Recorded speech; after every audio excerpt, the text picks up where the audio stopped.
નમસ્તે. આજે આપણે થોડું હિસ્ટ્રીની ચર્ચા કરીશું કે યોગ કઈ રીતે અસ્તિત્વમાં આવ્યું, ક્યાંથી શરૂ થયું, એ શબ્દ પહેલાં કઈ જગ્યાએ કઈ રીતે વપરાયું, અને આજે આપણે જેને યોગ સમજીએ છીએ કે જે આપણી પ્રેક્ટિસ ચાલી રહી છે એ પ્રેક્ટિસ સુધી યોગનું ઇવોલ્યુશન કઈ રીતે થયું. ઠીક છે, તો હવે હિસ્ટ્રીને સમજવાનો પ્રયત્ન કરીએ તો અલગ અલગ જગ્યાએ શરૂઆતમાં વૈદિક સંસ્કૃતમાં યોગ શબ્દનો ઉપયોગ થયો હતો, પણ એ યુજ ધાતુથી બનેલા શબ્દના અર્થમાં થયો, એટલે જેનો અર્થ સિમ્પલી જોડવું થાય. જેવી રીતે ઘોડા રથ સાથે જોડેલા છે, તો એ જોડેલા એ શબ્દમાં એનો યોગ એવી રીતે શબ્દ વપરાયો હતો. પછી ધીરે ધીરે ગ્રેજ્યુઅલી વૈદિક ટ્રેડિશનમાં જ 500 BCE કે 700 BCE કે એનાથી પણ પહેલાંની વાત છે, એ સમય પર ધીરે ધીરે અલગ અલગ ટેકનિક્સનું એમાં ડિસ્ક્રિપ્શન આવવા લાગ્યું. આપણી પાસે જે આજે અવેલેબલ છે એ માત્ર ને માત્ર સંહિતાઓ છે કે એ સમયના જે લેખ થયેલા છે એ છે. કેટલાક આર્કિયોલોજીકલી જે બધી આમ ડિઝાઇનો બનેલી હોય દિવાલોમાં, એ બધું આપણી પાસે અવેલેબલ છે. તો એના પરથી આપણે કહી શકીએ કે કઈ સમયમાં કયા સદીમાં શું થયું હશે. તો એ મુજબ જેટલા પણ શાસ્ત્રો અવેલેબલ છે એના પરથી એવું ખબર પડે છે કે કેટલીક ટેકનિક્સનું ડિસ્ક્રિપ્શન છે, જેવી રીતે મંત્રનું ઉચ્ચારણ છે કે બ્રીથની સાથે શ્વાસની સાથે કઈ રીતે મંત્રનું ઉચ્ચારણ કરવું છે, એ બધી ટેકનિક્સનો ઉલ્લેખ છે. પણ એ યોગ છે એવી રીતે એનો ઉલ્લેખ નથી થયેલો. પછી એક સમય એવો આવે છે કે બુદ્ધિઝમ અને જૈનિઝમ જ્યારે અલગથી શરૂ થવા લાગે છે. હિન્દુઇઝમ આપણે અગર થોડી ઇન્ડિયાની બેઝિક હિસ્ટ્રી સમજતા હોઈએ તો સૌથી પહેલાં દ્રવિડો ઇન્ડિયામાં આવે છે. દ્રવિડો એક સભ્યતા આવે છે. પછી એના પછી આર્યો આવે છે. આર્યો એક થોડી અલગ સભ્યતા આવે છે, અને આર્યો એવી કરેલી સભ્યતા જે આજે આપણે સમજીએ છીએ કે જે 4 વર્ણોવાળી સભ્યતા છે, જેમાં બ્રાહ્મણ છે, ક્ષત્રિય છે અને આવી રીતે 4 વર્ણો છે. ઠીક છે, તો એ જે 4 વર્ણોવાળી સભ્યતા હતી એ કેટલાક લોકોને એક્સેપ્ટ નથી થતી, બીકોઝ એમાં એમણે બ્રાહ્મિન્સને, એટલે કે જેમણે એ સભ્યતા શરૂ કરી, એમણે પોતાની જાતને કે એમના પોતાના ગ્રુપને, બ્રાહ્મિન્સને વેદોના કે વૈદિક નોલેજના પ્રોટેક્ટર કીધા કે અમે વૈદિક નોલેજના પ્રોટેક્ટર છીએ, અને એટલા માટે એમને સૌથી સુપીરિયર સ્થાન આપવામાં આવ્યું. અને એના સિવાય જે રીતનું જેનું ફંક્શન હોય, જે રીતનું જેનું કાર્ય હોય, એને એ રીતનું સ્થાન આપવામાં આવ્યું. તો તરત જ બીજી કેટેગરી કિંગ્સને કે રાજાઓને, ક્ષત્રિયોને, યોદ્ધાઓને આપવામાં આવી. એના પછી ત્રીજી કેટેગરી એમને આપવામાં આવી કે જે ગૃહસ્થાશ્રમ અને એમનું રેગ્યુલર કામકાજ, જે બીજા બધા રેગ્યુલર ધંધા કરતા હોય, કામકાજ કરતા હોય, ખેતી કરતા હોય, એ બધાને લેવામાં આવ્યું. અને ફોર્થ કેટેગરી એવી લેવામાં આવી કે જે કામ જે છે એ અપમાનિત અથવા એ કામની ઘણી બધી નિંદા કરવામાં આવી હોય, જે સૌથી ઉપરનો વર્ગ છે એના દ્વારા. તો આ રીતના 4 વર્ગો એવી રીતે બનાવવામાં. અને જે વ્યક્તિ જે કાર્ય કરતું હોય, પછી એ હિન્દુ હોય કે ન હોય, પછી એ કોઈ પણ કલ્ચરનો, કોઈ પણ ધર્મનો એમને માનતો હોય કે ન માનતો હોય, એમના દ્રષ્ટિએ દરેક વ્યક્તિને 4 કેટેગરીમાં ડિવિઝન કરવામાં આવતું હતું. પછી એમાંથી એક નવો વર્ગ ઊભો થયો કે જે જૈનિઝમ અને બુદ્ધિઝમના નામથી એ રીતે પ્રચલિત થયો. એક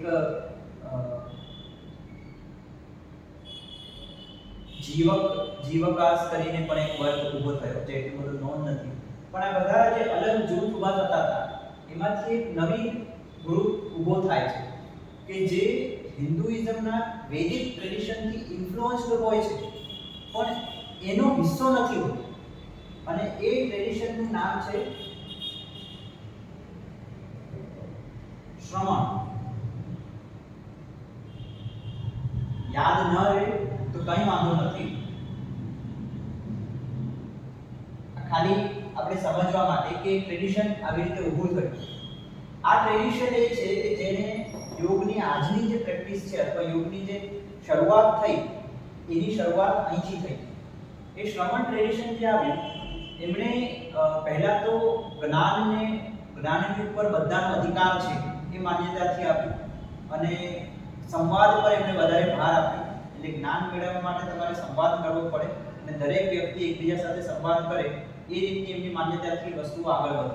આ બધું જ આપણે એમના જે ટ્રેડિશન છે, એમના જે ટેક્સ્ટ છે લખેલા, એના પરથી જ આપણે કહી શકીએ કે કઈ ટ્રેડિશનના કયા ટેક્સ્ટ છે, એમની શું માન્યતાઓ રહી છે, એમની શું સંકલ્પો રહેલા છે, એમની ફિલોસોફી શું છે.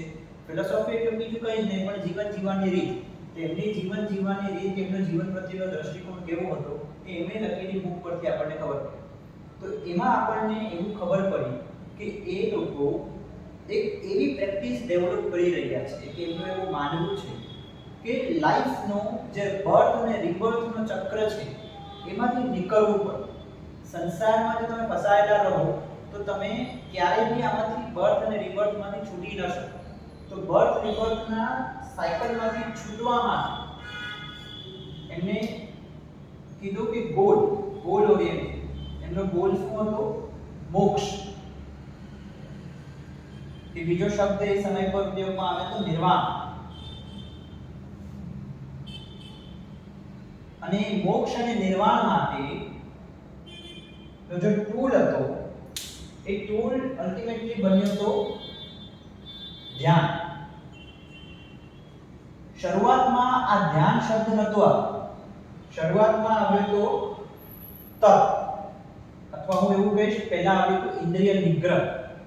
જે રીતના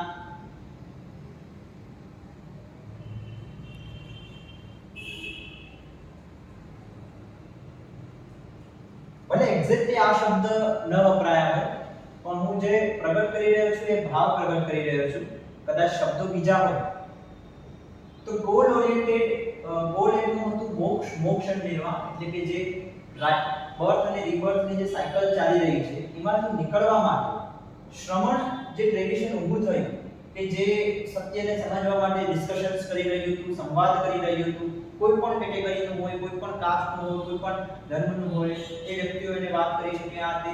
અને કદાચ શ્રમણના જે આગળ વધતા આ જે એમનું ફ્લેક્સિબિલિટી કે એમના જે અનુયાયીઓ થતા ગયા એ અનુયાયીઓમાં કાસ્ટ સિસ્ટમ આવવા લાગી. એક એવી સિસ્ટમ આવવા લાગી કે જે હિન્દુઇઝમ જ હતી પણ એ જે આર્યોએ ઊભું કરેલું જે હિન્દુત્વ હતું એને નતું એક્સેપ્ટ કરતું. એટલે આપણે થોડું સાઉથની સાઈડ જઈશું તો ત્યાં બધા હિન્દુ ધર્મને માને પણ બધાના અલગ અલગ દેવી દેવતાઓ છે, ઘણા બધા અલગ અલગ કલ્ચર્સ છે. દરેક સ્ટેટમાં, દરેક સિટીમાં, દરેક વિલેજમાં અલગ કલ્ચર ડેવલપ થઈ ગયું. એમના ગુરુજી કોઈ અલગ કે એમના ભગવાન કોઈ અલગ. તો એવું એમાં શરૂ ધીરે ધીરે આગળ જતા કે જેમને કદાચ ફાઉન્ડ કર્યું હશે, જેમને આ સ્ટેબલાઇઝ કર્યું હશે, એમનો એવો ઈરાદો નહીં પણ એવું થઈ ગયું હશે. કેમ એવું થયું હશે?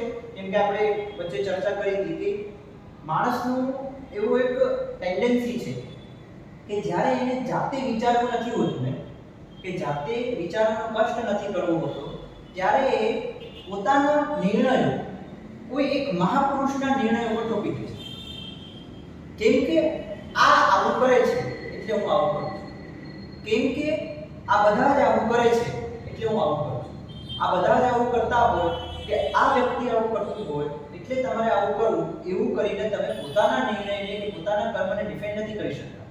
પણ આવું થવા લાગ્યું અને એની લીધે જે ટ્રેડિશન બનતું હોય તો એ ટ્રેડિશન કઈ રીતે થાય છે એની એક વાત આવે છે. આપણે જોઈએ છીએ કે યોગમાં પણ હઠયોગનું ટ્રેડિશન કઈ થાય. આપણે આવીએ છીએ તો ઇન્દ્રિયના નિગ્રહની વાત અહીંથી શરૂ થાય છે. 5000 BCE, sorry 500 BCE, 500 to 700 BCE ની વાત છે.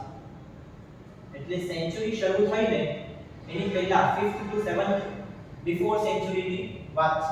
એ સમય પર ઇન્દ્રિય નિગ્રહ એટલે શું? પોતાના આજે આપણે ગઈકાલે વાત કરી બ્રહ્મચર્યમાં આપણે શું સમજ્યા હતા કે દરેક ઇન્દ્રિયોના સુખની ઉપર તમારે કંટ્રોલ ડેવલપ કરવો. તમારે ભોગ કરવું હોય તો કરો પણ ખૂબ જ કંટ્રોલમાં કરો. અને આ પ્રેક્ટિસને આગળ જતા તપ શબ્દ આપવામાં આવ્યો. ત્યારબાદ ઘણી બધી પુસ્તકો આવી જેની અંદર યોગનો બહુ સારી રીતે ઉપયોગ થવામાં આવ્યો. મહાભારતમાં તપસ્વીને યોગી કહેવામાં આવ્યું. જે તપ કરી રહ્યા છે એને યોગી શબ્દ કહેવામાં આવ્યો. એટલે તપને યોગ કહેવામાં આવે. અને એના પછી જે અલગ અલગ જૈનિઝમ છે એમાં પણ ધ્યાન માટે ધ્યાન યોગ શબ્દ વપરાવા લાગ્યો. બુદ્ધિઝમમાં પણ યોગમાં ધ્યાન માટે ધ્યાન યોગ અથવા યોગ શબ્દ વપરાવા લાગ્યો. તો યોગ gradually became popular as ધ્યાન, અથવા ધ્યાન became gradually popular as યોગ. અને આ ધ્યાન એટલે શું? કંઈ જ નહીં, ઇન્દ્રિયોને કંટ્રોલમાં લાવવું. એટલે આપણે જે અષ્ટાંગ યોગમાં પ્રત્યાહારની પ્રેક્ટિસને સમજ્યા ને, એ પ્રત્યાહારની પ્રેક્ટિસ માટે શરૂઆતમાં શબ્દ ધ્યાન વપરાતો, અને આજે પણ આપણે ધ્યાનના નામે જે કરી રહ્યા છીએ ને, એ બીજું કંઈ જ નથી, પ્રત્યાહાર છે. એ પોતાની ઇન્દ્રિયોને પાછું અંદરની તરફ લાવે, એના વિષયોમાંથી પાછા લાવી જે વસ્તુ પ્રેઝન્ટ છે, જે ઘટના અસ્તિત્વ ધરાવે છે ત્યાં. ઠીક છે. તો આ શ્રવણની વાત આવી. એના પછી કઈ રીતે આગળ આવે છે? બીજું મેં તમને મહાભારતનું એક એવિડન્સ આપી દીધું. તો મહાભારત બી ફર્સ્ટ બીસી એટલે સેન્ચુરી શરૂ થઈ એની પહેલાની વાત છે. એ દરમિયાન જ એક બીજું બુક લખાય છે જે યોગનું હમણાં જે અવેલેબલ છે, યોગની મુખ્ય સંહિતાઓમાં જે હમણાં અવેલેબલ છે, કે જે સૌથી જૂની સંહિતા કહી શકાય, એ છે પતંજલિ યોગ સૂત્ર. સેજ પતંજલિજીએ લખેલી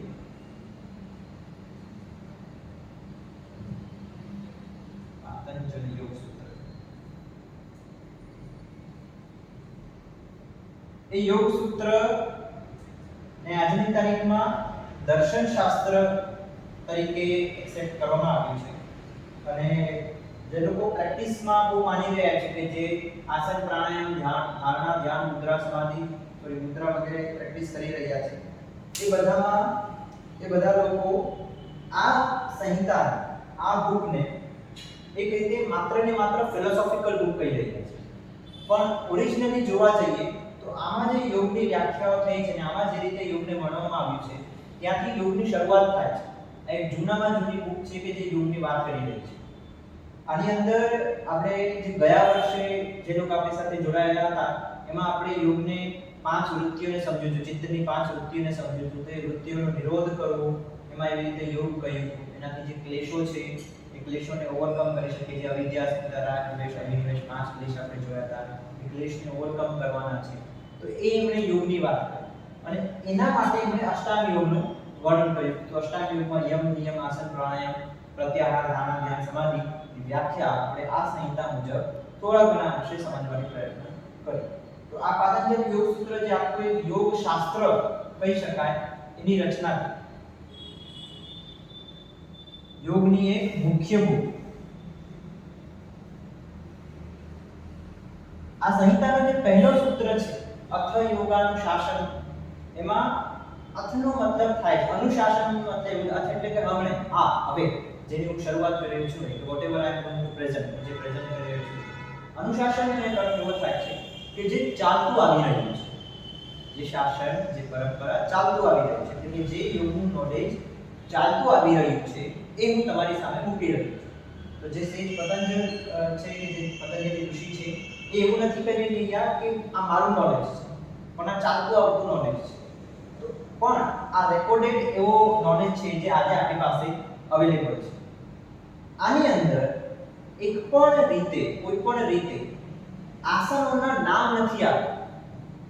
આ બુકની અંદર કોઈ પણ જગ્યાએ મુદ્રાબંધના નામ નથી આપ્યા કે મુદ્રાબંધ એવો શબ્દ વાપરવામાં આવ્યો નથી. આ બુકની અંદર પતંજલિ યોગ સૂત્રની અંદર કોઈ પણ જગ્યાએ રાજયોગ શબ્દનો ઉપયોગ નથી થયો. આજે આપણે આ બુકને રાજયોગની બુક તરીકે જાણીએ છીએ, અથવા અષ્ટાંગ યોગની પ્રેક્ટિસને રાજયોગની પ્રેક્ટિસ તરીકે જાણીએ છીએ. કેમ જાણીએ છીએ? રાજયોગ શબ્દનો ઉલ્લેખ સૌથી પહેલા ક્યારે થયો, અથવા યોગની આગળ અલગ અલગ પ્રકારના પૂર્વક લખવાના કઈ રીતે શરૂ થાય? જેવી રીતે આજે એક્વા યોગ છે, પાવર યોગ છે, એરિયલ યોગ છે, તો એવું સંસ્કૃતમાં પણ પૂર્વક લખવાના શરૂ થઈ ગયા. જે રીતે આપણે સૌ જાણતા હશું ભક્તિ યોગ છે, પછી હઠ યોગ છે, રાજયોગ છે. તો એ કઈ રીતે આવે એના પર આપણે આવ્યા. યોગની મૂળ ભાષા અષ્ટાંગ યોગ હતી. એના પછી ઘણા બધા યોગના અંગ તરીકે વર્ણવવામાં આવ્યા. કોઈ કે ચતુરંગ યોગ બતાવ્યા, કોઈ કે ષડંગ યોગ બતાવ્યા. પણ એ બધી જ એના પછીની લખાયેલી બુકો છે કે જે બહુ રિસેન્ટ લખાયેલી છે. અને એમાં એક મોટું રિવોલ્યુશન ક્યારે આવે છે? આનો સમય છે 2nd સેન્ચુરી BCE થી 2nd સેન્ચુરી કે 4th century CE. Approx time પીરિયડની વાત છે. આની પહેલા અગર હું થોડું પ્રિસાઇઝલી કહું તો પતંજલિ યોગ સૂત્ર પહેલા એક ઉપનિષદ આવે છે જે સૌથી જૂનામાં જૂનો યોગ ઉપનિષદ છે. એ ઉપનિષદ છે કઠોપનિષદ. કઠોપનિષદની અંદર એક ચેરિયટ બતાવવામાં આવે છે. આ બધું હું રબ કરી દઉં છું. કઠોપનિષદની અંદર એક રથની વાત કરવામાં આવે છે. આપણે સૌ ભગવદ ગીતા, અગર ઘણા લોકો ગીતા પ્રેસની ભગવદ ગીતા વાંચતા હોય અથવા મોસ્ટ ઓફ ધ ભગવદ ગીતામાં આપણે આગળ રથ જોતા હોઈએ છીએ કે જેમાં કૃષ્ણ જે છે એ સારથી છે, અર્જુન જે છે એ રથમાં રાજાની માફક બેઠા છે, એમાં 5 ઘોડા છે અને પાંચેય ઘોડાઓની દોરી જે છે એ કૃષ્ણના હાથમાં છે. તો આવી જ એક પિક્ચર કઠોપનિષદની અંદર વર્ણવવામાં આવે છે. કઠોપનિષદની અંદર કહેવામાં આવે છે કે એક ચેરિયટ, આ જે ચેરિયટ છે, ચેરિયટ એટલે કે જે રથ છે, એ રથ આપણું શરીર છે. રથમાં જે રાજા બેઠો છે એ કિંગ જે છે, રાજા, એ આત્મા છે. અહીંયા જે સારથી બેઠો છે એ મન છે, સોરી એ બુદ્ધિ છે. સારથી અને આત્મા વચ્ચે ડાયરેક્ટ કોઈ કનેક્શન નથી. ત્યાં માત્ર સંવાદ કનેક્શન થાય છે. અવાજ એને કહેશે અથવા સારથી નક્કી કરશે રાજાને ક્યાં જવું જોઈએ. આ સારથી નક્કી કરશે કે આની ગતિ ક્યાં જશે અને આ એને ગાઈડ કરશે કે મારે અહીંયા જવું છે. આ બધા જ આની સાથે ઘોડાઓ બંધાયેલા છે. આ જે 5 ઘોડાઓ છે એ 5 ઇન્દ્રિયો છે, આ 5 જ્ઞાનેન્દ્રિયો છે. આંખ છે, કાન છે, નાક છે. એકચ્યુઅલી આંખ, કાન, નાક તો અધિષ્ઠાન છે, પણ શ્રવણેન્દ્રિય છે, સ્પર્શેન્દ્રિય છે, રસનેન્દ્રિય છે, ચક્ષુપેન્દ્રિય છે. તો આ 5 ઇન્દ્રિયો છે કે જે અલગ અલગ સેન્સીસ આપણે અનુભવીએ છીએ. જે પણ વસ્તુ કુદરતે આપેલી છે અથવા જે પણ ભૌતિક જગતની વસ્તુ આપણે અનુભવી શકીએ છીએ એ આ 5 ઇન્દ્રિયોના માધ્યમે અનુભવી શકીએ. શબ્દ, સ્પર્શ, રૂપ, રસ, ગંધ. તો આ જે શબ્દ, સ્પર્શ, રૂપ, રસ, ગંધ છે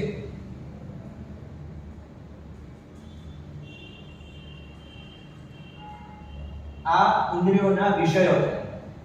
આમ અર્થો થયા અને એના જે ટાઇપ્સ છે એના વિષયો. આ બધા જ ઘોડાઓની રસી જે છે એ સારથીના હાથમાં છે.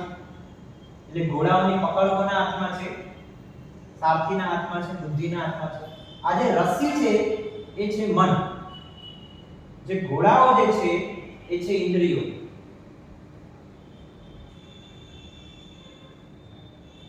જ્યારે બુદ્ધિ, આપણી કોન્શિયસ પ્રજ્ઞા, આપણું ઇન્ટેલિજન્સ, કોન્શિયસ માઇન્ડ મનને ઢીલું કરી કે દોરી છૂટી જાય, દોરીને ઢીલ આપે, તો આ દોરી શું કરશે? જે ઘોડાને જ્યાં જવું છે ત્યાં જવા દેશે. સમજો છો હું શું કહી રહ્યો છું? કે આ બધા જ ઇન્દ્રિયોને એમના વિષયોમાં જવા દેશે. પણ જ્યારે આ બુદ્ધિ દ્વારા આ મન પર કંટ્રોલ કરવામાં આવે, દોરી પર સારી પકડ લાવવામાં આવે અને આ બધા જ ઇન્દ્રિયોનો સાચી દિશામાં અથવા નિયંત્રિત રીતે આગળ વધારવામાં આવે ત્યારે આ જે સ્થિતિ થાય છે એ સ્થિતિ થાય છે યોગ. એવું કઠોપનિષદના 6ઠ્ઠા અધ્યાયની અંદર 6.11 વર્ષની અંદર એવું વર્ણન આવે છે. આખા ઉપનિષદમાં આ ચેરિયટની વાત તો આવે જ છે, પણ 6ઠ્ઠા અધ્યાયમાં અંતિમમાં યોગ શું છે એની વ્યાખ્યા આવી રીતની આવે છે કે જ્યારે તમે ઇન્દ્રિયો પર બહુ સારી રીતે નિગ્રહ મેળવી લો છો બુદ્ધિના માધ્યમે, ત્યારે એ યોગ છે. આ વાત આવી કઠોપનિષદ. કઠોપનિષદ ફરીથી હું કહી દઉં, પતંજલિ યોગ સૂત્ર પહેલા લખાયેલી કિતાબ છે એવું આપણી પાસે જે રેકોર્ડ છે એ મુજબ એવું આપણને સમજાય છે. અને એટલા જ માટે ઇન્દ્રિયોનો નિગ્રહ કરવો એ એક રીતનું તપ માનવામાં આવે. તો આ એક વ્યાખ્યા થઈ તપની. જેવી રીતે મેં તમને કહ્યું હતું કે આપણે એક જ શબ્દને અલગ અલગ રિજિયનમાં અલગ અલગ રીતે વાપરેલું છે, અલગ અલગ કલ્ચર્સમાં અલગ અલગ રીતે વાપરેલું છે. એટલા માટે એક જ શબ્દના સંસ્કૃતમાં અનેકો અર્થો છે અને એક જ અર્થ માટે અલગ અલગ શબ્દો પણ વપરાય છે, પણ અહીંયા તપ માટે એક બીજો શબ્દ વપરાય છે, બીજો અર્થ વપરાય છે જે આપણે સૌ જાણીએ છીએ. શું? આજે આપણે ટ્રેડિશન ફોલો કરી રહ્યા છીએ અથવા જે હિન્દુ ધર્મ ઇન્ડિયાની અંદર બહુ જ વેલ નોન છે, તો ત્યાં આપણે બધા તપ માટે કયા શબ્દો વાપરીએ છીએ અથવા કોને તપ કહીએ છીએ? તો વ્રત કરીએ, ઉપવાસ કરીએ, નિર્જળા ઉપવાસ કરીએ, કે ઉઘાડા પગે આપણે યાત્રા કરીએ, કે સાષ્ટાંગ નમન કરતા યાત્રા કરીએ, કે એનીથિંગ શરીરને કષ્ટ આપીએ એ તપ છે. તમે માનશો નહીં, એવો પણ ઉલ્લેખો છે, એવા પણ જે ટ્રેડિશનની અંદર એવા પણ ઉલ્લેખો છે કેટલાક શાસ્ત્રોમાં કે હાથને ઉપર કરીને તપ કરવા અને વર્ષો સુધી 4 વર્ષ 5 વર્ષ 6 વર્ષ ગ્રેજ્યુઅલી પરિસ્થિતિ એવી આવે કે હાથમાં લોહી પહોંચતું બંધ થઈ જાય. સાયન્ટિફિકલી શું થાય છે કે જ્યારે 4 વર્ષ સુધી 3-4 વર્ષ સુધી લોહી પહોંચવાનું બંધ થઈ જાય તો આ સેલ્સ બધા ડેડ થઈ જાય. એટ્રોફી એના માટે શબ્દ છે. સેલ ડેડ થઈ જાય તો આ હાથ કાં તો આખા લવડી જાય કાં તો એ ધીરે ધીરે એનો ક્ષય થઈ જાય, એટલે નીચે આમ ખરી પડી ગઈ, એને એના હાથ જ ના હોય તો હાથ એના એકદમ લટકી જાય, એના હાથનો એને ભાન જ ના આવે, એ સ્થિતિ આવે છે. ત્યારે એ લેવલનું તપ થતું હોય છે. પણ આ ક્યારની વાત આવી? આ તપ કેમ થતું હતું? કે એક અલગ પ્રકારનું વરદાન મેળવવા માટે અથવા એક અલગ પ્રકારની શક્તિ મેળવવા માટે. આપણે ઘણા બધા વાર્તાઓ પુરાણોમાં સાંભળતા હોઈશું કે ધ્રુવ જે છે આ તપ કરતો હતો, ધ્રુવાસનમાં ધ્રુવ તપ કરતો હતો, વૃક્ષાસનને ધ્રુવાસન પણ કહેવાય છે. કોઈક આમને આનો તપ કર્યો એટલા માટે આ ભગવાને એના વરદાન આપ્યું. તો આવી રીતે હિન્દુ શાસ્ત્રોમાં તપ એટલે આવી રીતે વર્ણવવામાં આવ્યું કે તમે શરીરને કષ્ટ આપો છો કંઈક સ્પેસિફિક વસ્તુ મેળવવા માટે. આ તપને આ તપ સાથે કમ્પેર ન કરી શકાય. આ જે તપ છે એ ઇન્દ્રિયોનું નિગ્રહ છે, એ પણ તપ છે, અને વ્રત ઉપવાસ વગેરે જે તપ છે આ બંને તપ અલગ છે. પણ કેમ કે આપણે એક ટ્રેડિશનને ફોલો કરવાની ટેન્ડન્સી હોય, થોડુંક જેવું ચાલતું આવે એને થોડુંક ચાલવા દઈએ અને એને લીધે એને પણ આપણે યોગ કહેવાય. જ્યાં આ તપને યોગની સંજ્ઞા આપવામાં આવી હતી ત્યાં આ તપને પણ યોગની સંજ્ઞા આપવામાં આવી. ખ્યાલ આવ્યો? હવે થોડુંક હજુ બુક્સ કઈ રીતે આગળ આવી એમાં આપણે આગળ વધીએ. જેવી રીતે મેં તમને કીધું પતંજલિ યોગ સૂત્ર જે 2nd સેન્ચુરી BCE માં 2nd સેન્ચુરી BCE થી 2nd સેન્ચુરી CE સુધી લખાઈ હતી. એમાં કોઈ પણ આસનનું વર્ણન નહોતું. એના પછી આસનોનું વર્ણન શરૂ ક્યાં થાય છે? આપણે ડાયરેક્ટલી એ જ કિતાબ ઉપર આવીએ કે જે આજે બહુ જ વેલ નોન છે. હું નવી કિતાબોના નામ નહીં કહું, શોધવા જઈશ તો તમને વર્ણવવા જઈશ તો ત્યાં 40 થી 50 બુક્સ નીકળશે કે જેની અંદર અલગ અલગ શબ્દોની વાત છે. પણ આપણે ડાયરેક્ટલી હઠીઓ ઉપર આવીશું કે જે આજે બહુ જ જાણીતું છે. બહુ અલગ અલગ પ્રકારના આસનો છે, શુદ્ધિ ક્રિયાઓ છે, પ્રાણાયામની વિધિઓ છે, કુંભકની વિધિ છે, મુદ્રા અને બંધનું વર્ણન છે, ધ્યાનની પ્રેક્ટિસિસના ટાઈપ બતાવ્યા છે, એનું ડિટેલ આપ્યું છે. તો એ બધું જ છે હઠીઓ. અને આ હઠયોગ ટ્રેડિશનની શરૂઆત ક્યાંથી થઈ? તો આપણે સૌ જાણતા હશે, નામ આપણા સૌના ધ્યાનમાં આવશે, યોગી ગોરક્ષનાથ. યોગી ગોરક્ષનાથ એ નાથ સંપ્રદાયના સ્થાપક છે.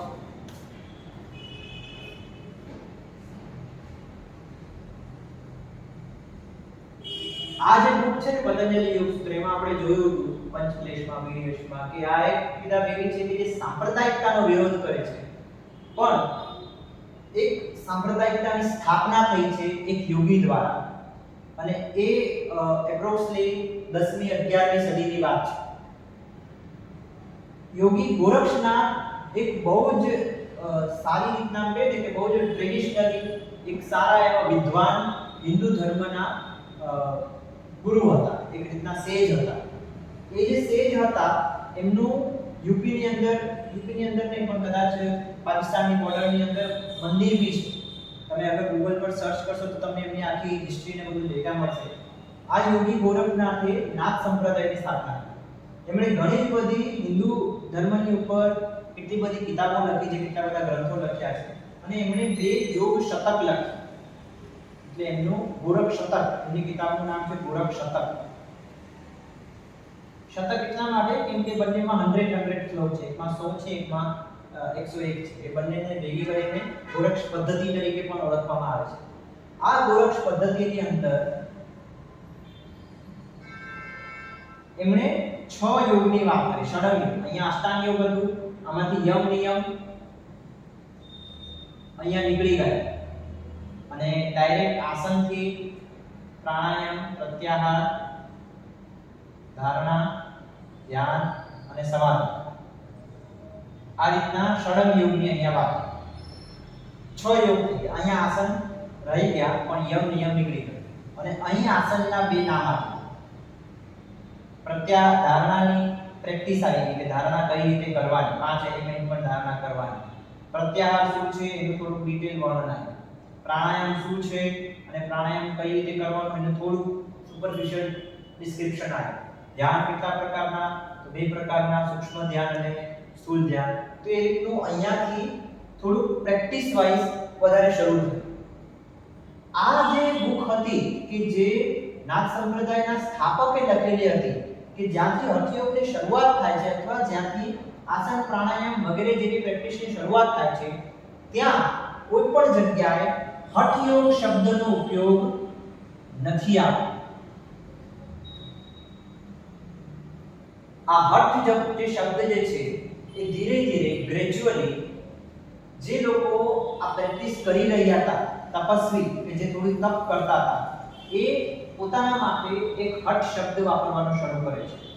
હઠ એક રીતનું પોઝિટિવ શબ્દ હતો કે તમે પોતાની ઇન્દ્રિયો પર નિગ્રહ કરો છો, ઇન્દ્રિયોને કંટ્રોલમાં લો છો અને એક રીતનું તમારે જબરદસ્તી કરવું પડે. જેવી રીતે શરૂઆતમાં તમે જો રોજ ચા પીતા હો તો તમારે પોતાની ઇન્દ્રિયોને જીતવા માટે, ચા બંધ કરવા માટે શરૂઆતમાં તપ કરવું પડે અને પછી એ સરળ થઈ જાય.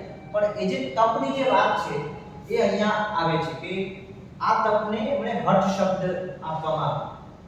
તો પહેલીવાર હઠયોગ આમ તો ઘણી બધી બુકમાં એની પહેલા આવી ગયું. ગોરક્ષ પદ્ધતિ પછી હઠ પ્રદીપિકા પહેલા જે 4-5 સદીઓનો ગાળો આવે છે, 3-4 સદીઓનો ગાળો આવે છે, આ 10મી 11મી સદીમાં લખાય.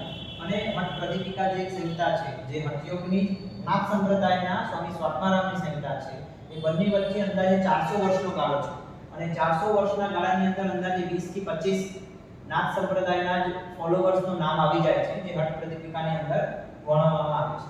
આ હઠ પ્રદીપિકાની અંદર શરૂઆતથી લઈ અંત સુધી સ્વામી સ્વાત્મારામ કે જેના લેખક છે એ વારંવાર એવું કહે છે કે હઠયોગનો ઉલ્લેખ રાજયોગ માટે થયો છે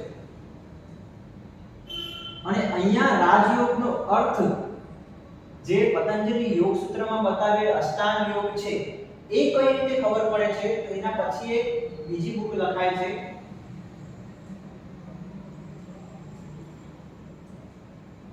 હઠ રત્નાવલી.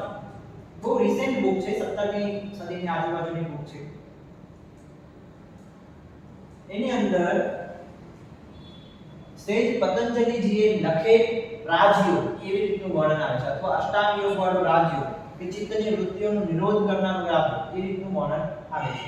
હઠ રત્નાવલી અને શિવ સંહિતા આ બંને બહુ જ નજીકના ગાળામાં લખાયેલી બુક્સ છે.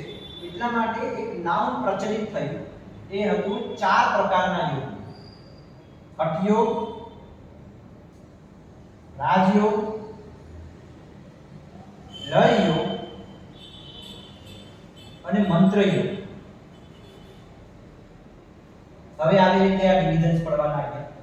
જે પહેલી બુક આવી હઠ પ્રદીપિકા, જેની અંદર પહેલી વાર હઠયોગ અને રાજયોગ જેવા શબ્દોનું વર્ણન, એવી બુક કે જે નાથ સંપ્રદાયની છે. આમ તો એની પહેલા પણ ઘણી બુક્સમાં શબ્દ આવી ગયા, પણ નાથ સંપ્રદાયની પહેલી એવી બુક કે જે આપણી પાસે અવેલેબલ છે જેની અંદર હઠયોગ અને રાજયોગ શબ્દનો અલગ અલગથી ઉલ્લેખ છે. એની અંદર આવું ખબર પડે છે કે રાજયોગ શું છે અને હઠયોગ શું છે. તો રાજયોગ એટલે કે મનની ઉપર જીતવાની પ્રેક્ટિસ અને હઠયોગ એટલે શરીરને જીતવાની પ્રેક્ટિસ. અને એવું કહેવામાં આવે છે કે રાજયોગ અલ્ટિમેટ ઉદ્દેશ્ય છે. રાજયોગ જે છે ને એ પહાડ છે અને પહાડને ચડવા માટેની જે સીડી છે ને એ હઠયોગ છે. અંધારામાં ભટકી ગયેલ વ્યક્તિને રાજયોગ સુધી પહોંચાડવા માટેની ટોર્ચ જે છે ને એ હઠયોગ છે.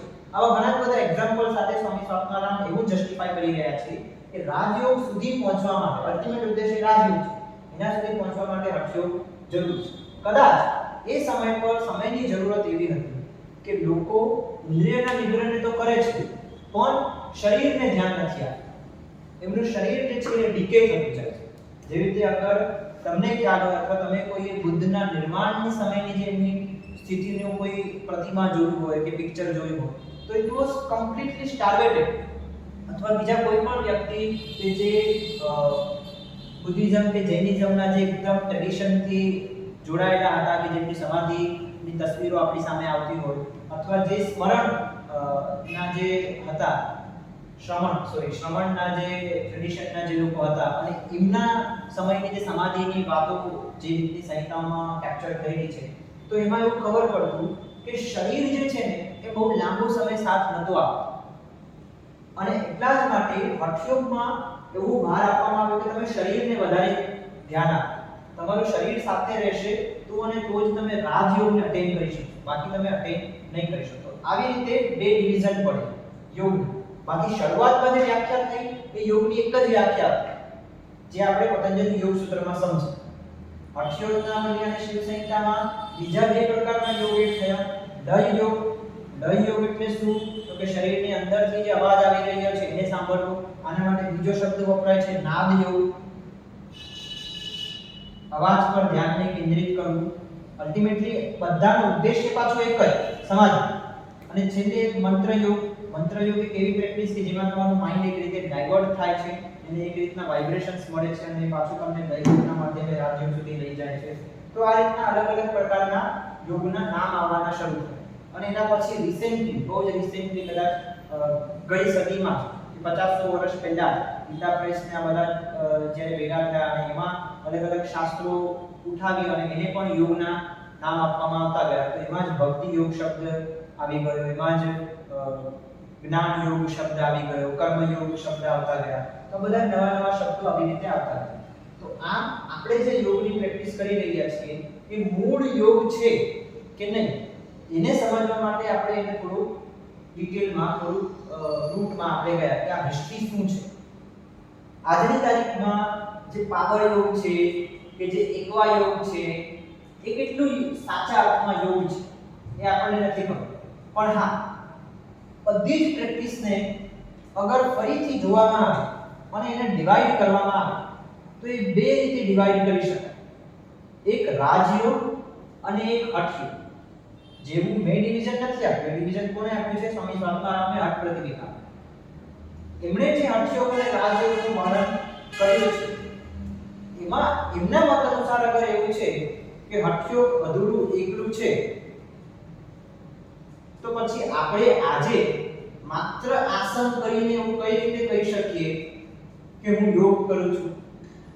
કે માત્ર કેટલાક પ્રકારના કુંભકની પ્રેક્ટિસ કરીને, પ્રાણાયામની કુંભકની પ્રેક્ટિસ કરીને આપણે કઈ રીતે કહી શકીએ કે હું યોગ કરું છું? સમજી રહ્યા છો શું કહી રહ્યો છું? માત્ર કેટલાક સ્થૂળ અને સૂક્ષ્મ ધ્યાન કરીને, ધ્યાનની કેટલીક પ્રેક્ટિસ કરીને કે કોઈ જગ્યાએ માઇન્ડને કન્સન્ટ્રેટ કરીને કે પ્રત્યાહારની પ્રેક્ટિસ કરીને આપણે કઈ રીતે કહી શકીએ કે હું યોગ કરી રહ્યો છું? આ બધું જ ભેગું થાય ત્યારે યોગ છે. અને આમ પણ અલ્ટિમેટલી અગર યમ નિયમ ના તો એ યોગ નથી. કદાચ એ સમયના વિદ્વાનોથી કે યોગના જાણકારોથી ક્રિટિસિઝમના કારણે અથવા પાછળથી એક રિયલાઇઝેશનના કારણે અલગ નવી ડેવલપ થયેલી ટીચિંગના કારણે હઠ પ્રદીપિકાની અંદર યમ નિયમનો ઉલ્લેખ છે પણ ગોરક્ષ પદ્ધતિની અંદર યમ નિયમનો ઉલ્લેખ નથી. અને હઠ પ્રદીપિકાની અંદર જે યમ નિયમ આવે છે પાછા 5-5 ની જગ્યાએ 10-10 થઈ જાય છે.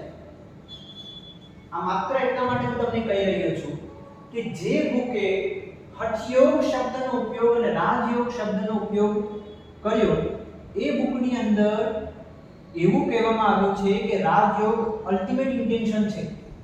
અલ્ટિમેટ ઇન્ટેન્શન છે મનને જીતવું, ઇન્દ્રિયોને જીતવું, અથવા સમાધિની સ્થિતિ, તો એ અલ્ટિમેટ ઇન્ટેન્શન છે અને એ અલ્ટિમેટ ઇન્ટેન્શનને મેળવવા માટે તમારે આ ફોલો કરવાનું છે. તેમ છતાં પણ એમણે યમ નિયમને અલગથી વર્ણવ્યા છે. તો અગર તમે યમ નિયમ ના કરો તો તમે કઈ રીતે કહી શકો કે તમે યોગ કરી રહ્યા છો? તમે એવું બી ના કહી શકો કે હું તો હઠયોગ કરી રહ્યો છું, તો રાજયોગ કરી રહ્યો છું. તો આ એક બે વસ્તુઓ આપણે સમજીએ કે કઈ રીતે આ એકદમ કલ્ચરલી કે ટ્રેડિશનલી ફોલો કરતા એક સાંપ્રદાયિકતા બનતી ગઈ. સાંપ્રદાયિકતાને કારણે આજે પણ આપણે જે રીતે યોગને ફોલો કરી રહ્યા છીએ, એટલે કોઈને પણ યોગ પૂછો, કોઈ આસન કરી રહ્યું છે, આ યોગ કરી રહ્યું છે. કોઈ આ ધ્યાન કરી રહ્યું છે, આંખો બંધ કરીને મનને શાંત કરવાની પ્રેક્ટિસ કરી રહ્યો છે, તો એ યોગ કરી રહ્યું છે. તો આ રીતે આપણી યોગની સમજણ ડેવલપ થઈ છે. કેમ કે જેવું ચાલે છે એવું જ આપણે એને એક્સેપ્ટ કરીએ છીએ. એ જે ચાલે છે અથવા એ કઈ રીતનું ચાલી રહ્યું છે, કેટલું સાચું બી છે કે નહીં, આ પ્રેક્ટિસ સુધી કઈ રીતે આપણે પહોંચ્યા, એવા પ્રશ્ન કોઈને ઊભા નથી થતા. કદાચ આપણા વડાપ્રધાનને પણ નહીં ઊભા થતા હોય, કેમ કે બધાનું કદાચ ઇન્ટેન્શન યોગ માટે કંઈક અલગ છે. કોઈ મન શાંત કરવા માટે ધ્યાન કરે છે, કોઈ શરીરની ક્ષમતા સુધારવા માટે આસન કરે છે. ઠીક છે, કઈ વાંધો નહીં, તમે પોતપોતાના ગોલ માટે કરો, પણ ખાલી એ યોગ નથી. યોગ ઘણું વાસ્ટ છે. અગર તમે એને પ્રેક્ટિસ સમજો છો તો એ માત્ર આસનની પ્રેક્ટિસ નથી, એ માત્ર કેટલાક કુંભકની પ્રેક્ટિસ નથી, એ માત્ર કેટલાક ધ્યાનની પ્રેક્ટિસ નથી. એ બહુ જ એક વાસ્ટ સબ્જેક્ટ છે. હવે વાત રહી હઠયોગની ટીચિંગ અને રાજયોગની ટીચિંગ. યોગ ખરા અર્થમાં શરીરની અંદરથી આવતા અવાજને સાંભળવા માટે કરવામાં આવતી ક્રિયા છે કે જેમાં તમે ઇન્દ્રિયોને નિગ્રહ કરો, એટલે કે બહારના વિષયોથી તમે પોતાના મનને અંદર લાવો છો અને તમારા અંદરથી જે વોઇસનો નેચર આવે, નેચરનો જે વોઇસ આવે છે, કુદરતનો જે અવાજ આવે છે, તમે સાંભળો છો. એના માટે કોઈ પણ એક્સટર્નલ ગાઈડન્સની જરૂર નથી, કોઈ પણ ઇન્સ્ટ્રક્શનની જરૂર નથી. પણ જ્યારે તમે કોઈને જોઈને કરો છો, ત્યારે તમે ઘણી બધી વાર ખોટું કરો છો. જ્યારે તમે કોઈને ફોલો કરો છો ત્યારે તમે ઘણી બધી વાર ખોટું કરો છો. કેમ કે તમે ફોલો કરો ક્યારે? જ્યારે તમે એવું સ્વીકારી લીધું હોય કે સામેવાળી વ્યક્તિ બરોબર કરે છે અને તમે એ જ ફોલો કરો જે દેખીતું છે. શરીરની અંદર ચાલતી ક્રિયામાં બહારથી તમે જોઈને એટલું ડિટેલમાં ન સમજી શકો. અને અગર તમે બહારથી જુઓ બી છો કે શું પરિવર્તન થઈ રહ્યા છે, તો એના પરથી શરીરની અંદરની પરિસ્થિતિનો તમે જજમેન્ટ ન લગાવી શકો.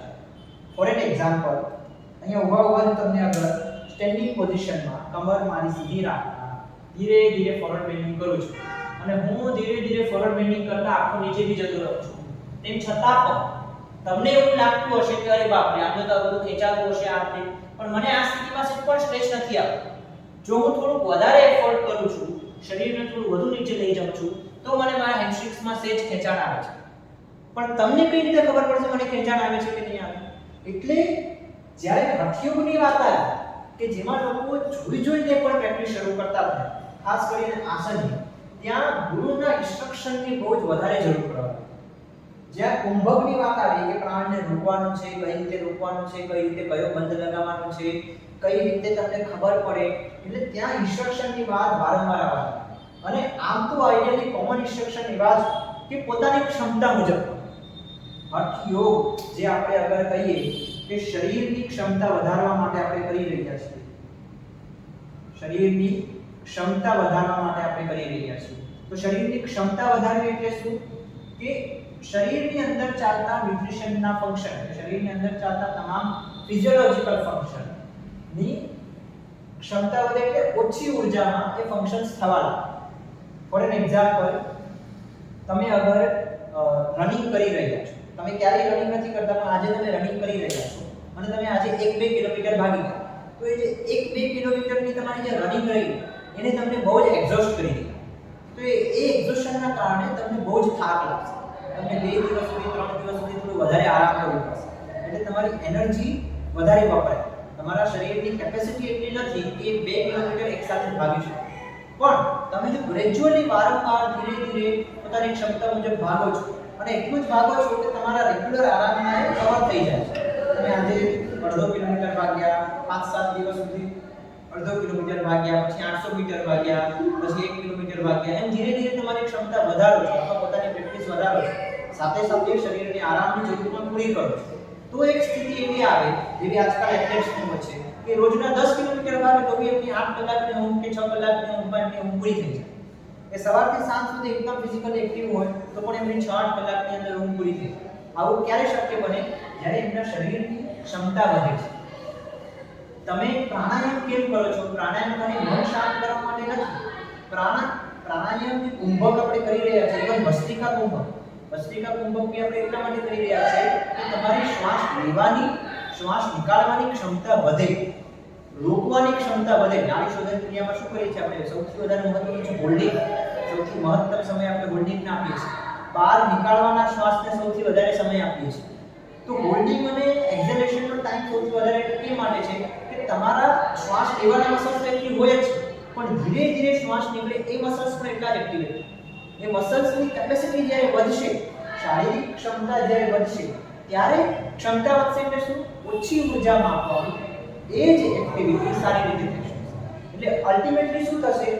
શરીરની ક્ષમતા વધારવાથી શરીરની ઊર્જા, શરીરની પ્રાણ ઊર્જા નો સંચય થશે. અને આ જે સંચિત થયેલી પ્રાણ ઊર્જા છે ને, એ અલ્ટિમેટલી તમારી આયુને વધારે, તમારી ઉંમરને વધારે, તમારા સ્વાસ્થ્યને જાળવી રાખે, તમારી એજને વધારે. અને જ્યારે તમારું લાંબુ થશે, આયુષ્ય લાંબુ થશે, ત્યારે રાજયોગના જે અલ્ટિમેટ ઉદ્દેશ્યો છે સમાધિ સુધીના, એ મેળવવા માટે તમારા માટે અનુકૂળતા, તમારા માટે સહજતા, સરળતા. તો આ રીતની હઠયોગની જર્ની છે.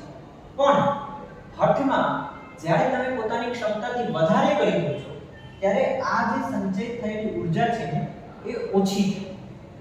ક્ષમતા વધે ક્યારે? જ્યારે તમે પોતાની ક્ષમતા મુજબ કામ, ક્ષમતાથી વધારે પડતું વ્યાયામ કરો કે જબરદસ્તી કરો, ત્યારે આ પ્રાણની ઊર્જા ઘટે છે. એટલે એક યોગ એવો પણ આવવા લાગ્યો કે હઠયોગીઓની ઘણી નિંદા થવા લાગી.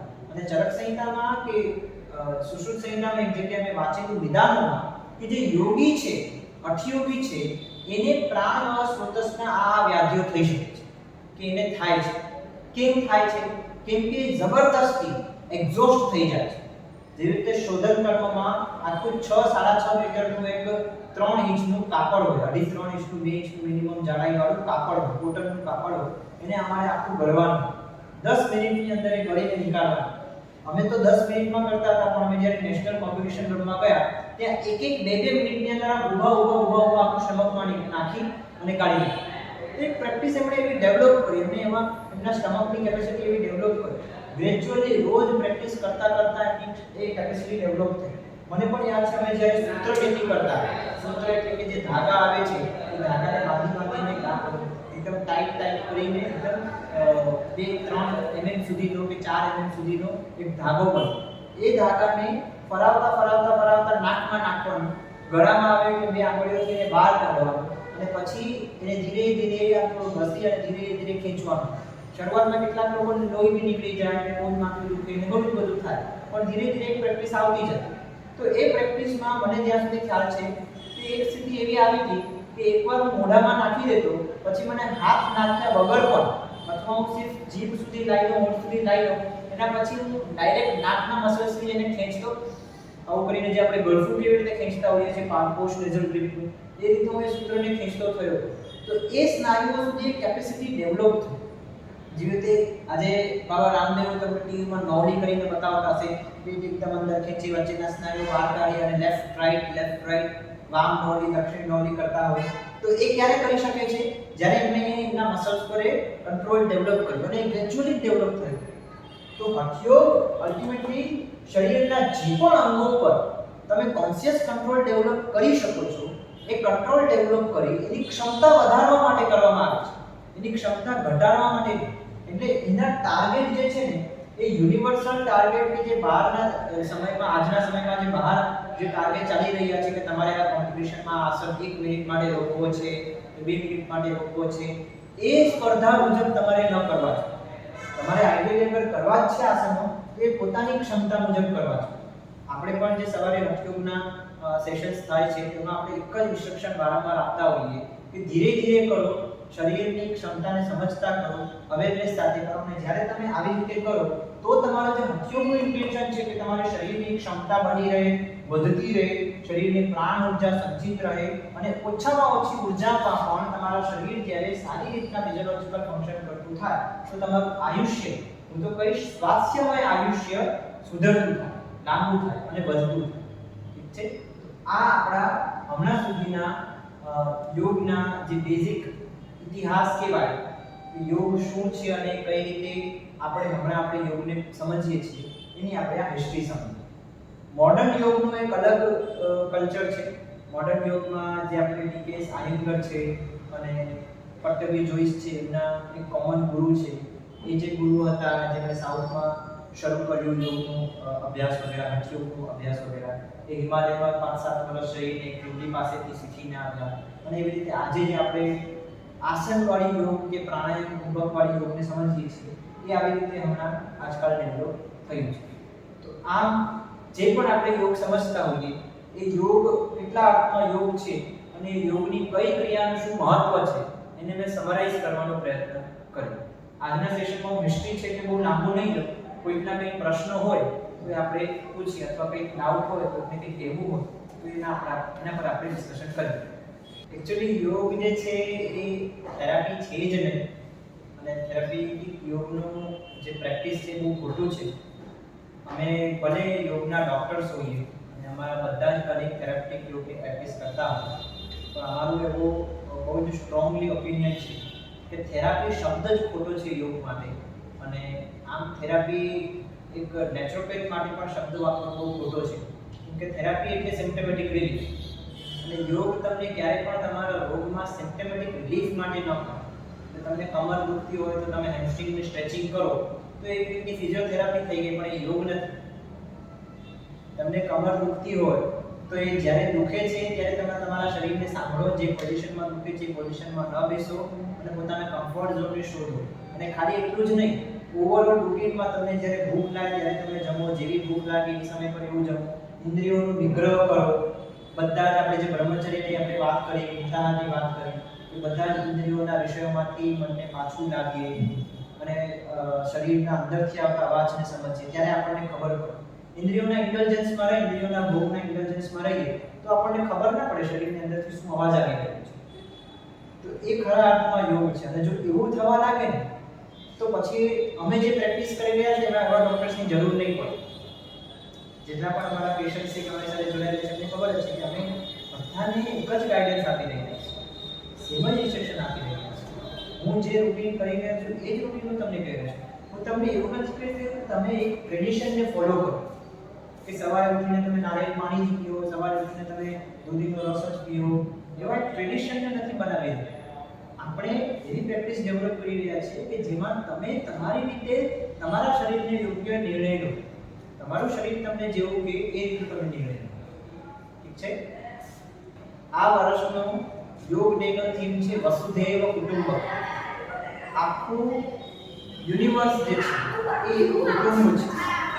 આખું યુનિવર્સ અથવા બધા જ જીવો એક કુટુંબ ક્યારે થઈ શકે જ્યારે જાતિ ધર્મને આપણે અલગ અલગ ન પાડીએ.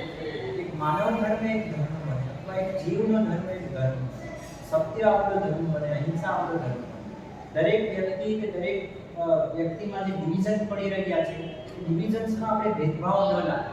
કોઈ વસ્તુ વિશેષ માટે, કોઈ વ્યક્તિ વિશેષ માટે આપણે આપણો દ્રષ્ટિકોણ ન બાંધી લઈએ. એટલા માટે વસુધૈવ કુટુંબકમ થીમમાં આપણે આવી રીતે હિસ્ટ્રીને લાવ્યા છે કે જે યોગની મૂળ હિસ્ટ્રીને લઈ જઈ રહી છે. બે રીતનું આપણે જોયું કે જે યોગની શરૂઆત કઈ રીતે થઈ. તો એ જે ટ્રેડિશનલ જે ઓરિજિનલ વેદિક હિન્દુઇઝમ વાળા હતા એમણે નથી કરી, શ્રવણ જે આપણે કીધું. પણ પછી ધીરે ધીરે એક એડેપ્ટેશન જે કીધું ને તપનું, એ આ બાજુ વધારે થવા લાગ્યું. વૈદિક કલ્ચરમાં એ તપનું વધારે થવા લાગ્યું અને તપ પછી હઠનું થવા લાગ્યું. એને એક બીજો શબ્દ હઠ સાથે જોડી દેવામાં આવ્યો, હઠ યોગ તરીકે જોડી દેવામાં આવ્યો. તો આમ યોગની અલગ અલગ બ્રાન્ચીસ બની અને આપણે થોડા ઘણા અંશે ડિવિએટ તેમ છતાં પણ આપણા શાસ્ત્રો તો બહુ જ પ્રિસાઇઝ રહ્યા છે અને એમને આપણને ડિવિએટ નથી થવા દીધા. જેટલા પણ હઠયોગના પણ ગ્રંથો છે એની અંદર પણ અલ્ટિમેટલી રાજયોગનું અલ્ટિમેટ ઇન્ટેન્શન સાથે જ આપણને ગાઈડ કરવામાં આવ્યું છે. તો પછી કેમ આપણે આજે જે યોગ કરી રહ્યા છે એનો ગોલ ખાલી પતલું થવું હોય, ખાલી વજન ઘટાડવું હોય, ખાલી કમરનો ઘૂંટણનો કે પગનો દુખાવો દૂર કરવો હોય, કે ખાલી બ્લડ પ્રેશર ઓછું કરવું હોય, નહીં, એનો અલ્ટિમેટ ઇન્ટેન્શન કંઈક અલગ જ છે. એ ઇન્ટેન્શનથી જ્યારે તમે યોગ કરો ત્યારે તમે ખાલી આસન પ્રાણાયામ નહીં, ત્યારે તમારા જીવનને પરિવર્તિત કરશે. જ્યારે બ્રહ્મચર્ય અને નિત્યાહાર તમારી લાઈફની પ્રેક્ટિસિસ થશે, ત્યારે યમ નિયમથી તમારા યોગની શરૂઆત થશે. અને જ્યારે આવું થશે ને ત્યારે તમે એવું કહેશો કે તમે યોગની શરૂઆત કરી. અને આના માટે કોઈ પણ ધર્મને બ્લેમ ન કરવું, કોઈ પણ ધર્મને યોગમાંથી બહાર ન કાઢવું. દરેક ધર્મની વ્યક્તિ, દરેક જાતિની વ્યક્તિ, દરેક વ્યક્તિ એવી કે જેને ધર્મ જાતિ વિશેનું જ્ઞાન પણ નથી, તો બધી જ વ્યક્તિઓ આ રીતે યોગ કરી શકે છે. અને ન કરતા હોય તો આપણે એને શીખવાડી, સમજાવી અને કરાવી શકીએ છીએ. ઠીક છે? સારું, આપણે સમય છે તો એને આપણે આવડી 5 યમ અને 5 નિયમની વાત પતંજલિ યોગ સૂત્રમાં થઈ છે. 5 યમમાં અહિંસા એટલે હિંસા ન કરવી. બીજું છે સત્ય, સત્યને વળગી રહેવું. સત્ય એટલે સાચું, સાચું શું છે તમારા મત અનુસાર સાચું છે. શાસ્ત્રોએ બતાવેલું સાચું શું છે કે ડોક્ટરે કીધેલું સાચું એવું નહીં. તમારા મત અનુસાર, તમારા અંદરથી આવતી અવાજ મુજબ સાચું શું છે. સત્ય, અહિંસા, અસ્તેય. અસ્તેય એટલે ચોરી ન કરવી, સ્તેય ન કરવી. બ્રહ્મચર્ય નહીં, ઉતાવળમાં એની જીવનમાં આપણે ડિસ્કસ કર્યા છે કદાચ લાસ્ટ લેક્ચરમાં ડિસ્કસ કરેલા છે. અહિંસા, સત્ય, અસ્તેય, બ્રહ્મચર્ય અને છેલ્લું છે અપરિગ્રહ. પતંજલિ યોગ સૂત્ર મુજબ 5 યમ નિયમની વાત કરી છે, એનું આપણે વર્ણન કરી રહ્યા છીએ. હિંસા ન કરવી કોઈ પણ સંજોગોમાં, સત્યને વળગી રહેવું, અસ્તેય ચોરી ન કરવી, બ્રહ્મચર્યને આપણે બહુ જ ડિટેલમાં ગઈકાલે સમજ્યા હતા.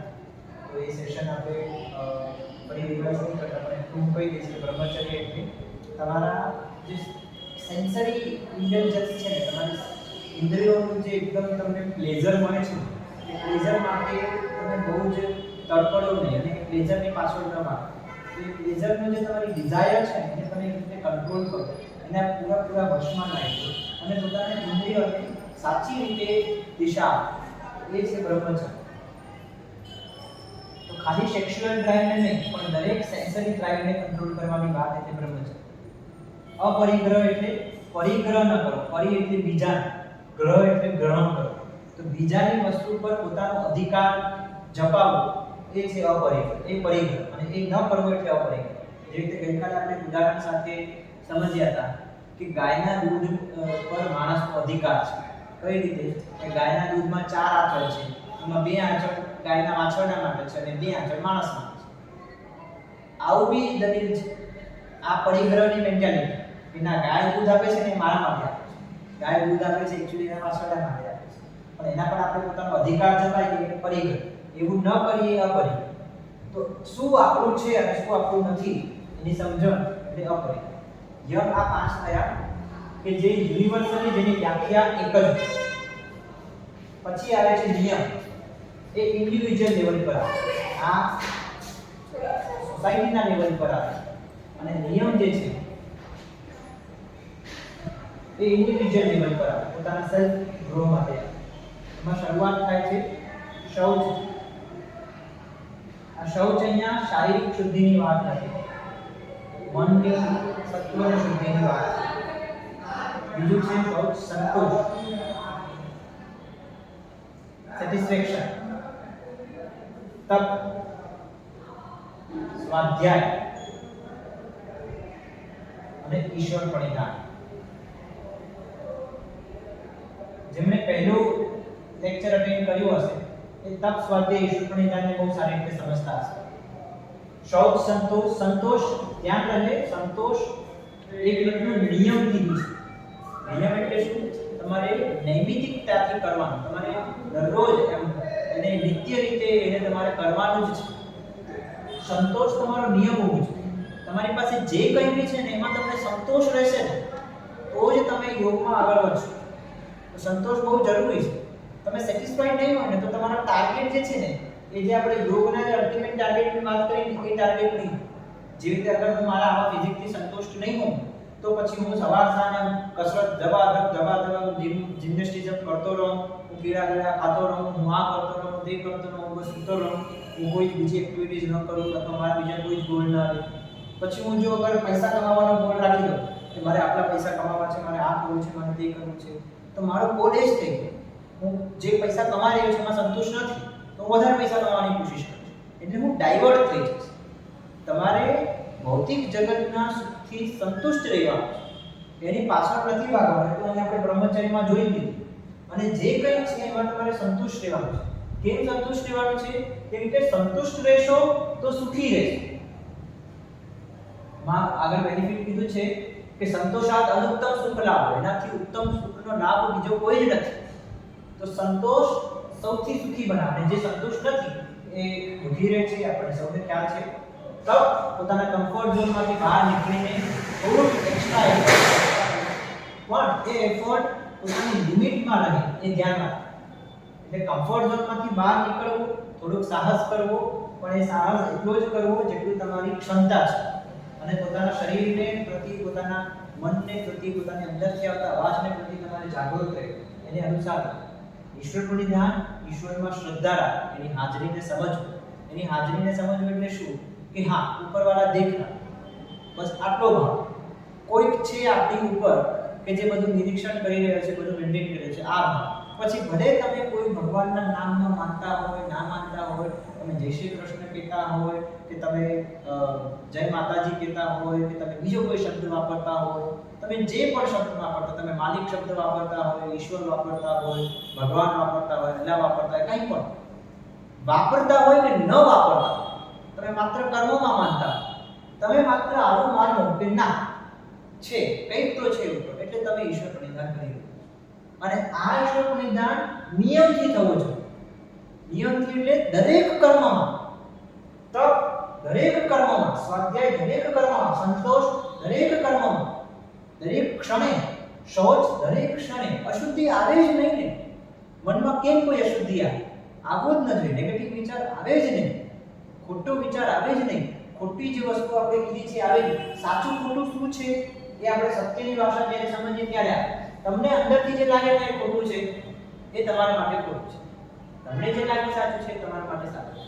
પછી ભલે એ જ વસ્તુ તમારા માટે બીજી પરિસ્થિતિમાં ખોટી હોય, પછી ભલે એ જ વસ્તુ બીજી વ્યક્તિ માટે એ પરિસ્થિતિમાં ખોટી હોય, પણ તમને તમારા મુજબ નિર્ણય લેવાનો છે. અને આ સત્યનો નિર્ણય ધ્યાન રહે. શરૂઆતમાં આપણે આ સંહિતા જે છે ખૂબ જ બહુ જ સરસ સંહિતા છે. ક્યારેક પર મોકો બનશે આપણે નામ કરી રહ્યા છીએ કે એનો એક કોર્સ જેવું ચલાવી, પણ સર્ટિફિકેટ વગેરે નહીં આપે, નોલેજ માટે. પતંજલિ યોગ સૂત્રના એટલીસ્ટ પહેલા 2 અધ્યાય અને જનરલ પબ્લિક પણ સમજી શકે એવી ભાષામાં આપણે 1.5-2 મહિનાનો કોર્સ એક ચલાવીશું કે જે બહુ જ સરળ છે, બહુ જ સમજવું સારું છે. અને જે સમજે ને અને એની લાઈફમાં ઇમ્પ્લિમેન્ટ કરે ને એની લાઈફ એકદમ બદલાઈ જાય. આ સત્ય સમજવા માટે તમારે પ્રમાણ પર નિર્ભર નહીં રહેવું. કેમ કે પ્રમાણ જે છે એ ચિત્તની એવી પહેલી વૃત્તિ કીધી છે કે જેનો નિરોધ થવો જોઈએ. પ્રમાણમાં 3 પ્રકારના પ્રમાણ છે, આપણે સૌ સમજીએ છીએ. પ્રત્યક્ષ, તમે જે જાતે જોયું હોય, જાતે અનુભવ કર્યો હોય, એ અને મિત્રો જાતે જોયું, મારી સામે મેં જોયું, આણે મારી સાથે આવો બિહેવિયર કર્યું, આણે નાકો માર્યો કે આની સાથે વાત કરતો હતો કે વોટેવર, તમે જાતે અનુભવ્યું, મેં જોયું છે એનો બિહેવિયર કેવો છે, મેં જોયું છે આ શું કરતો હતો, એ પ્રત્યક્ષ. બીજું છે આગમ. આગમ એટલે તમે અનુભવ નથી કર્યો, ડાયરેક્ટ અનુભવ નથી કર્યો, પણ એ ઇન્ફોર્મેશન તમારી પાસે આવી. હવે એ ઇન્ફોર્મેશન તમને કેટલી, આ આગમ જે છે તમને કેટલું ઇન્ફ્લુઅન્સ કરશે, જેટલું તમે આ ઇન્ફોર્મેશન કયા સોર્સથી આવી રહી છે એ સોર્સ તમને કેટલું ઇન્ફ્લુઅન્સ કરે છે એના માટે. જેવી રીતે હું અગર કોઈ વ્યક્તિને બહુ જ વધારે માની રહ્યો છું કે ના આ વ્યક્તિ તો બહુ આઈડિયલ છે, હું એને મારો મેન્ટર માનું છું, એ ક્યારે ખોટું બોલે જ નહીં આતે, અને એ વ્યક્તિના માધ્યમે કોઈ મારી પાસે માહિતી આવી રહી છે, તો એ માહિતી મારા માટે બહુ જ, એ મને બહુ જ ઇન્ફ્લુઅન્સ કરે, મારો દ્રષ્ટિકોણને બાંધી નાખે. પછી હું જે પણ જોઈશ ને એ વસ્તુના, એ માહિતીના આધારે જોઈશ. તો આગમ પણ મારા દૃષ્ટિકોણને બાંધે, સીમિત કરી દે. પ્રત્યક્ષ મારા દૃષ્ટિકોણને સીમિત કરી દે. અને અનુમાન એટલે શું? કે પહેલાનું જે પણ નોલેજ છે, પછી ભલે પ્રત્યક્ષના માધ્યમે હોય કે આગમના માધ્યમે, એ પહેલાના નોલેજના માધ્યમે હું હમણાં કઈ પરિસ્થિતિ અડધી જોઈ રહ્યો છું અને બાકીની અડધી પરિસ્થિતિનું હું અનુમાન લગાવી રહ્યો છું. ખ્યાલ આવ્યો? તો આ ત્રણેય પ્રમાણોના આધારે તમારે સત્યને નથી જાણવું. જો તમારું સત્ય અથવા તમારું નિર્ણય શક્તિ આ પ્રમાણોના આધારે જ હોય તો તમે યોગ નથી કર્યો. સૌથી પહેલા આ પ્રમાણોથી ઉપર ઉઠવાનું છે. જે દેખાય છે, જે સંભળાય છે, જે સાબિત કરવામાં આવી રહ્યું છે કે જે સાબિત થઈ રહ્યું છે, હંમેશા એ જ સત્ય હોય એવું જરૂરી નથી. એટલે ભલે બધા જ પ્રમાણો તમારા નિર્ણયની વિપરીત હોય, પણ તમારા મનમાંથી આવતો અવાજ કંઈક હોય તો તમે એ અવાજને ફોલો કરો, એ તમારા માટે સત્ય છે. અહિંસા આપણે સમજીએ છીએ, હિંસા ન કરવી. અસ્તે કે ચોરી ન કરવી. ચોરી ન કરવીમાં આપણે એટલું પણ જોયું હતું કે ખાલી મટીરીયલિસ્ટિક વસ્તુઓની ચોરીની વાત નહીં, પણ વાણી અને વિચારોની પણ ચોરી ન કરવી, શબ્દોની પણ ચોરી ન કરવી. અગર તમને કોઈ જ્ઞાન કોઈ જગ્યાએથી મળ્યું છે અને તમે એ વર્ણિત નથી કરતા કે આ જ્ઞાન અહીંથી મળ્યું છે, તો તમે એવી રીતે ચોરી કરી રહ્યા છો. કેમ કે સાંભળવાવાળા વ્યક્તિઓને એવું લાગે છે કે આ તમે પોતાની રીતે કરી રહ્યા છો અને આ તમારું જ્ઞાન છે. તો ક્યારેય હોતું નથી. એટલા માટે ચોરી ન કરવી એટલે દરેક સેન્સમાં બહુ નાની મોટી વાત. આ તમે તમને એક ઉદાહરણ આપ્યું, આવું તમારે ઘણા વાસ્ટ કન્સેપ્ટમાં સમજવાનું હોય. બ્રહ્મચર્યને આપણે ગઈકાલે બહુ સારી રીતે સમજ્યા અને અપરિગ્રહને પણ આપણે ગાયના દૂધના એક્ઝામ્પલ સાથે સમજવાનું પ્રયત્ન કર્યો. તો આ 5 યમ અને આ 5 નિયમ, આનાથી પ્રેક્ટિસ શરૂ થાય ત્યારે તમે કહી શકો કે ના, તમે યોગની શરૂઆત કરી. અને આ ખાલી 1 કલાક જ્યારે યોગાસન કરી રહ્યા છે ત્યારે કરવાની વાત નથી. આ લાઈફ જીવન જીવવાની વાત છે. અષ્ટાંગ યોગ વાળો જે લાસ્ટ સેશન જે થયો હતો, જે સેકન્ડ લેક્ચર થયો હતો, એની અંદર આપણે જોયું હતું કે યમ અને નિયમ જે છે ને એ સોફ્ટવેર્સને રિપ્લેસ કરી દેવા માટે છે. કેમ કે અલ્ટિમેટલી તો આપણે બધા સોફ્ટવેરને ડિઝોલ્વ કરવાનું છે, પણ એ જે સોફ્ટવેર ડિઝોલ્વ કરીને ખાલી કોન્શિયસલી બધા નિર્ણય લેવા એ સ્થિતિ આવે, એ પહેલાના સોફ્ટવેર છે, પહેલાના જે સંસ્કારો છે, એ સંસ્કારોને આ સંસ્કારોથી બદલવાના છે. તો એટલા માટે એક સંસ્કાર ફિટ કરી રહ્યા છે, આપણે એક સોફ્ટવેર ફિટ કરી રહ્યા છે. આ પ્રેક્ટિસથી આવશે. આ પ્રેક્ટિસથી તમારા રૂટીનમાં બેસશે. તમે એ પ્રેક્ટિસ જ્યારે લાવો, દરેક દેશ, કાળ, જાતિ, દરેક સ્થિતિમાં જ્યારે લાવો, ત્યારે મહાવ્રત બને છે. અહિંસા તમારો મહાવ્રત બને, સત્ય તમારો મહાવ્રત બને. અને આ બધાનો પ્રતિપક્ષ ભાવ આવે ને, એ તમને બહુ જ દુઃખમય સ્થિતિમાં લઈ જાય. પ્રતિપક્ષ ભાવના કારણો જેવી કે લોભ છે, ક્રોધ છે, મોહ છે, આ બધા કારણોના લીધે આના બધા જ પ્રતિપક્ષ ભાવ આવે. હિંસા છે, અસત્ય છે, ચોરી છે, એ તમને જસ્ટિફાય કરે, તમને સાબિત કરાવે કે ના ના, આ ચોરી કરવી તો સારી છે, કંઈ ખોટું નથી. આ સ્થિતિમાં હિંસા કરવી તો કરવી જ જોઈએ, હિંસા જરૂરી છે. તો એ તમને સાબિત કરાવે. એ ક્યારે સાબિત કરાવે? જ્યારે એ સાબિતીની પાછળ ક્યાંક ને ક્યાંક લોભ, ક્રોધ કે મોહ, આ ત્રણમાંથી કોઈ વસ્તુ હોય. તો આપણે ધ્યાન રાખવાનું કે લોભ, ક્રોધ કે મોહ, આ ત્રણમાંથી કોઈ વસ્તુ આપણને આ યમ અને નિયમોથી દૂર ન લઈ જાય. જો ન લઈ જાય ને, તો ધીરે ધીરે આપણા યમ અને નિયમ જે છે ને, એ આપણા એક રીતના મહાવ્રત બનશે. ઠીક છે? એ આપણા જીવનમાં પ્રતિષ્ઠિત થશે.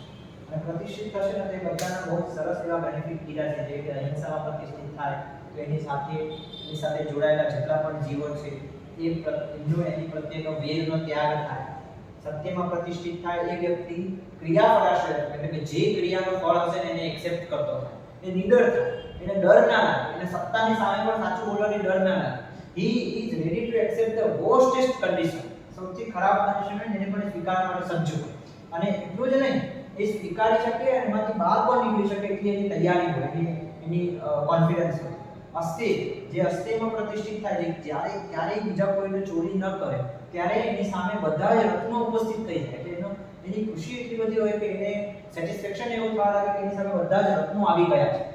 બ્રહ્મચર્ય પ્રતિષ્ઠાયા, વીર્ય લાભ, જે આવી રીતે ઉર્જાનો સંચય કરે, ખાલી સેક્સ્યુઅલ ઇન્ટેલિજન્સ નહીં, પણ દરેક પ્રકારના સેન્સરી ઇન્ટેલિજન્સ પણ કંટ્રોલ ડેવલપ કરે, તો એનું જે એનર્જી લેવલ છે, એનું જે પ્રાણ છે, એની જે વીર્ય શક્તિ છે, એ બહુ જ કન્ઝર્વ થાય એટલા માટે પીરિયડ આ મૂકી. અપરિગ્રહ, અપરિગ્રહ સ્થિતિ જન્મ કથનતા સંબોધન. જ્યારે આ તમે કરો ને, બીજાની વસ્તુઓ પર પોતાનો અધિકાર જતાવવાનું બંધ કરી દો, ત્યારે તમારું અસ્તિત્વ શા માટે છે ને એ તમને ભાન થાય. શૌચમાં જ્યારે પ્રતિષ્ઠિત થાવ ત્યારે તમારું સ્વઅંગ જુગુપ્સા, પોતાના અંગ પ્રત્યે જે જુગુપ્સા છે એટલે કે જે આમ અટેચમેન્ટ છે એક રીતનું એ દૂર થાય. એ રીતમાં વાત આવે છે કે ના, પોતાનું શરીર જ શુદ્ધ હોવું જોઈએ એવી વાત નથી, મન શુદ્ધ હોવું પણ વધારે જરૂરી છે. સંતોષાત અનુત્તમ સુખ લાભ, એની આપણે વાત કરીએ કે સૌથી વધારે સુખી થાય. તપથી શું થાય? કાયેન્દ્રિય શુદ્ધિ થાય અને કાયેન્દ્રિય સિદ્ધિ થાય અને શરીર શુદ્ધિ થાય.